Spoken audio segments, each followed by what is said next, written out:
Assalamualaikum warahmatullahi wabarakatuh. Perkenalkan, nama saya Maisara Putri Raiza. Saya merupakan salah satu siswi MAN 2 Kota Padang. Kali ini saya akan melakukan wawancara profesi apoteker bersama Tante. Saya apoteker Lia Sartika. Saya sebagai apoteker klinis di Rumah Sakit M. Jamil Padang. Kemudian saya berdinas di Bangsal, HCU, interne, dan Bangsal geriatri. Geriatri itu bangsal khusus untuk lansia. Langsung saja, Tante, pertanyaan pertama. Bisakah Tante deskripsikan secara singkat pekerjaan Tante saat ini? Kalau apoteker, saya sendiri apoteker itu kalau di rumah sakit ya, apoteker itu kan ada beberapa bagian pekerjaan, ada di rumah sakit, ada di apotek, ada yang di industri. Kebetulan yang di rumah sakit nih, kita juga dibagi dua bagian, ada yang manajemen, ada yang ke klinis. Kalau manajemen mengelola perbekalan farmasi saja, obat-obat. Kalau yang klinis kita ke pasien, seperti halnya dengan dokter, kita visiti pasien, kita mengunjungi pasien, menanyakan riwayat obat, pokoknya berhubungan dengan terapi terhadap pasien tersebut. Pertanyaan kedua, sudah berapa lama Ante menekuni pekerjaan sebagai apoteker di rumah sakit? Sebagai apoteker udah dari 2007, udah berapa tahun tuh ya? 18 tahun. Iya, 18 tahun. Tapi di rumah sakit sekitar 10 tahun, dia menyebutnya sekitar 10 tahun. 8 tahunnya lagi? 8 tahunnya pernah megang apotek, ada sebagai apoteker ibu rumah tangga aja, yang 10 Gimana aja? Apotek sudah beberapa apotek yang saya jadi penanggung jawab, udah lebih kurang 4 apotek pindah-pindah gitulah sebagai penanggung jawab apotek Di Padang. Pertanyaan selanjutnya, kenapa Ante mau memilih pekerjaan ini? Farmasi awalnya tidak terlalu paham ya pas baru masuk sekolah dulu. Awalnya milih pilihan 1 UTBK kedokteran, pilihan kedua farmasi, yang kedokterannya nggak lulus akhirnya terlemparlah ke farmasi. Awalnya perkiraan farmasi itu berhubungan dengan hitung-hitungan atau segala macam, tapi ternyata tidak terlalu jauh berbeda dengan kedokteran. Kita memahami tentang penyakit juga, kita memahami tentang obat dan penyakit. Kalau dokter kan kita cuma mendiagnosa. Kalau ini di apoteker kita juga memahami penyakit dan terapinya, dan bagaimana obat tersebut efektif sampai ke pasien. Alurnya juga kita pahami gimana obat. Kalau itu yang di rumah sakit ya, kalau di pabrik kita gimana obat itu dibuat, gimana kita memformulasi obat. Kalau di industri, kan apoteker industri kan juga ada. Di lapangan pekerjaan apotekernya ada 3, industri, apotek, sama rumah sakit. Selanjutnya, bisa Ante sebutkan jenjang karir yang Ante peroleh selama bekerja sebagai apoteker? Kalau jenjang karir tidak terlalu banyak ya, karena memang Tante berfokus ke farmasi klinis. Kalau farmasi klinis kan kita memang berfokus ke pasien, jadi kita tidak terlalu banyak jenjang karir. Memang langsung berinteraksi? Iya, berinteraksi dengan pasien. Selanjutnya, apa latar belakang pendidikan Ante hingga sampai ke pekerjaan apoteker? Dari SMA, SMA jurusan IPA, yang wajibnya memang farmasi itu harus jurusan IPA ya. Ada tes buta warna juga, karena memang farmasi kita nggak boleh buta warna. Ada reaksi-reaksi kimia nanti kita pelajari ya, jadi nggak boleh buta warna. Dari SMA ambil jurusan IPA, ambil S1 farmasi selama 4 tahun. Tamat S1 farmasi kita nyambung apoteker profesi ya selama 1 tahun. Kuliah profesi selama 1 tahun. Kebetulan nanti ngambil pengkhususan ke farmasi klinis S2-nya. Jadi S2-nya khusus farmasi klinis. Jadi memang udah difokuskan ke klinisnya. Jadi memang ke pasiennya gitu, tidak mengambil manajemen. Oke, selanjutnya, suka duka Ante dalam pendidikan yang Ante jalani tadi? Pendidikan atau pekerjaan? Pendidikan dulu tadi. Pendidikan sebenarnya memang secara basicnya tidak suka hafalan ya, tapi ternyata di farmasi ini sukanya kita hafalan memang ilmiah. ngafal nama obat, maksudnya pokoknya kayak farmakologi nama mata pelajarannya. Farmakologi itu kita mempelajari tentang bagian tubuh, bagaimana mekanisme obat sampai di dalam tubuh gitu kan. Nah pokoknya kebanyakan farmasi ini hafalan. Yang awalnya tidak terlalu suka, yang terpaksanya harus suka gitu. Itu yang dukanya lah ya. Kalau sukanya memang ada prakteknya. Kalau kita kuliah ada prakteknya, kita praktek formulasi, ya membuat obat. Pokoknya kalau di S1 kita prakteknya membuat obat. Nah, jadi serunya di sana. Oke, kalau suka dukanya dalam pekerjaan apa Teh? Kalau suka dukanya pekerjaan, kalau pekerjaan ya sukanya kita berinteraksi dengan banyak orang. Kita ke pasien kan kita tanya riwayat pengobatan, kadang-kadang sampai pasiennya curhat gitu ya. Senang lah maksudnya kita dengar keluhan pasien. Kalau dukanya itu kita harus, apalagi pas COVID kemarin, kita berinteraksi dengan pasien infeksi ya, kita nggak bisa kita kemungkinan kita tertular, kemungkinan kita terinfeksi itu lebih besar. Sementara kita pulang ke rumah ketemu dengan anak-anak gitu kan, karena risiko infeksinya itu yang harus kita jaga. Selanjutnya pengalaman berharga Ante selama bekerja. Pengalaman berharga gitu tadi, ketemu banyak orang, kenal dengan dokter banyak, kita berbagi ilmu. Di sini kan juga apalagi di geriatri kita ada tim namanya, tim geriatri. Kita sering visiting bersama dengan dokter.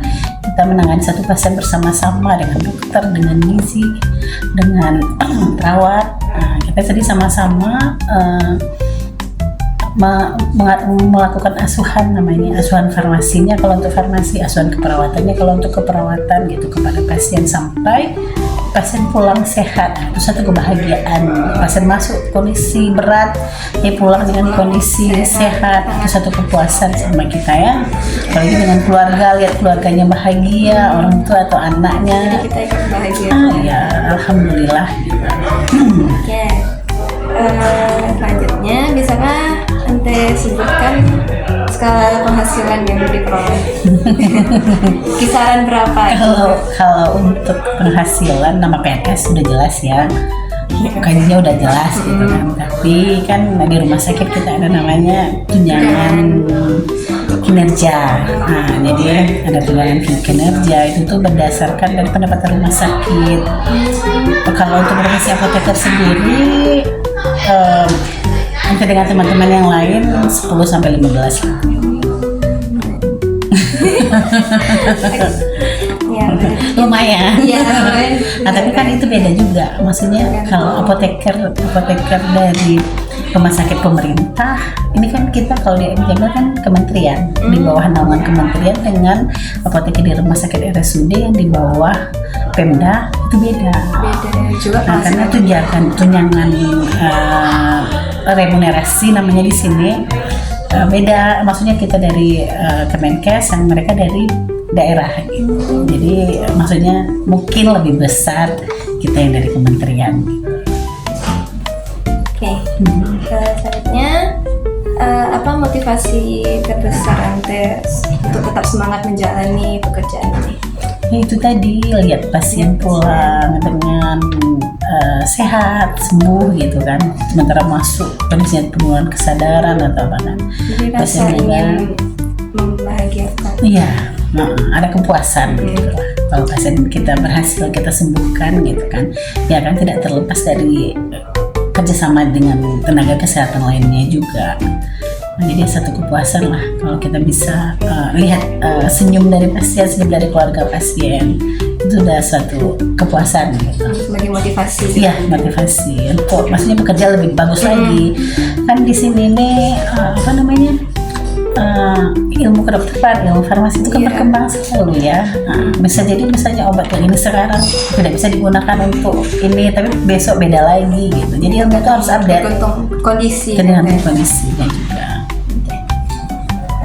Pertanyaan selanjutnya, Bagaimana cara Anda menghadapi tantangan dalam bekerja? Misalnya kayak ada interaksi yang gak enak dari pasien atau sesama Iya, kerja. itu pasti ada lah ya. Misalnya kita edukasi kita ke pasien, sementara kondisi pasien lagi berat, keluarga tidak menanggapi gitu kan. Kadang-kadang ada keluarga yang jutek atau ada keluarga yang tidak open dengan kedatangan kita, seperti tidak senang dengan kedatangan kita. Kan kita ke pasien kan asesmen itu bertanya gimana riwayat pengobatannya. Kalau di farmasi ya, apa yang udah dikonsumsi, karena obat yang dia konsumsi sebelum masuk rumah sakit dengan obat yang diberikan nanti ada hubungannya gitu. Kita kan nggak tahu ternyata pasien minum obat ini loh, ternyata ada efeknya ke pasien setelah itu gitu. Misalnya pasien ada riwayat hipertensi, kalau kita tidak tahu, kita tidak bertanya ada riwayat hipertensi atau enggak, nanti ada obat yang kita berikan setelah dia dirawat itu meningkatkan tekanan darah, sementara pasien hipertensi jadi makin drop, dia makin tinggi jadi tensinya. Sama kita misalnya gula, kalau gizinya misalnya pasiennya ada riwayat gula, kita ada kasih obat yang efek sampingnya meningkatkan gula darah. Ada beberapa obat yang meningkatkan gula darah, otomatis kan pasien makin berbahaya gitu, kondisinya bisa jadi fatal, makin parah kondisinya. Jadi itu maksudnya ada hubungannya gitu riwayat pengobatan sebelumnya dengan pasien obat yang kita berikan saat ini. Selanjutnya, Anda pernah melakukan kesalahan waktu kerja, salah kasih dosis atau salah bisa aja lah, kan manusia tidak lepas dari kesalahannya. Tapi yang sejauh ini yang berakibat fatal insya Allah belum pernah. Iya. Kalau bisa jangan. Iya, kalau bisa jangan. Kan kita berhubungan sama nyawa manusia ya. Tapi maksudnya khilaf. Misalnya obat diberikan, udah dibuatkan obat atas nama ini tapi diberikan ke pasien yang lain, tapi pasien belum sempat meminum. Itu ada, tapi yang sampai terminum sampai berakibat fatal ke pasien insya Allah belum pernah. Selanjutnya, menurut Ante apa kelebihan dan kekurangan dari pekerjaan ini? Kelebihannya itu sama, maksudnya sini nanti menikmati pekerjaan ini karena sesuai bakat dan iya, awalnya kan ya enggak tadi, tapi lama-lama kita ngikutin gitu belajar lagi gitu. Ternyata seru, berhubungan dengan pasien, ketemu banyak orang. Kita kan ibaratnya kerjanya di lapangan gitu, enggak di meja gitu kan, ketemu dengan orang di kantor. Iya, keliling sehari itu kita keliling beberapa pasien yang kita temuin gitu kan. Ya kendalanya nggak terlalu banyak, yaitu misalnya ada pasien tidak kooperatif, paling kayak gitu. Tapi itu biasanya tidak terlalu masalah. Nanti kan bisa jadi nggak terlalu bikin pusing. Nggak terlalu, maksudnya nggak terlalu kita masalahkan. Kerjanya nggak bikin stres gitu kan?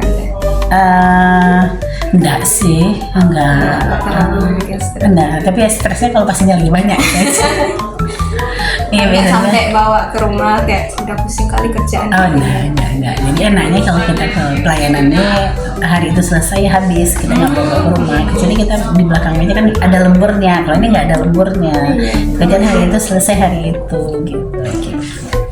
Ya, pertanyaan terakhir Ante, apa saran Ante untuk siswa-siswi yang mau menekuni profesi apoteker ini?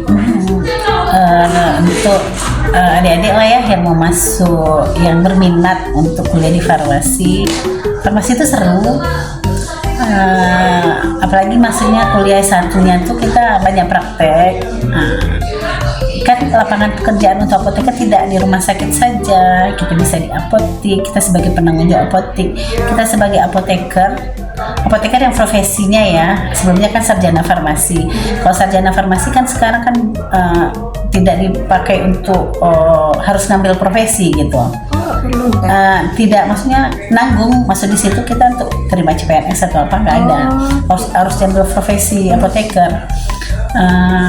kita apoteker bisa megang dengan 3 SIPA. SIPA itu surat izin praktek apoteker. Kita bisa megang 3 SIPA.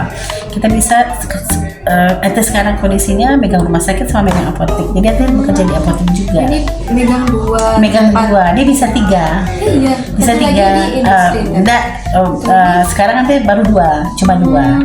Kayaknya dua aja deh gitu. Sudah Nah, sampai. jadi iya udah cukup gitu kan, karena kita keterbatasan juga kan, kita pulang udah sore ke apotek 2-3 kali seminggu gitu. Jadi apotek katanya juga ngasih edukasi juga, ngasih penyerahan obat juga.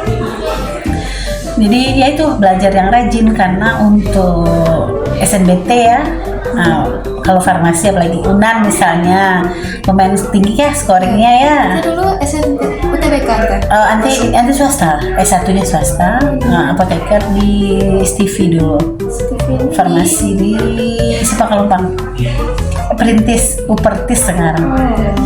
Nah dulu apotekernya di UNAN, S2-nya UNAN. Apotekernya UNAN.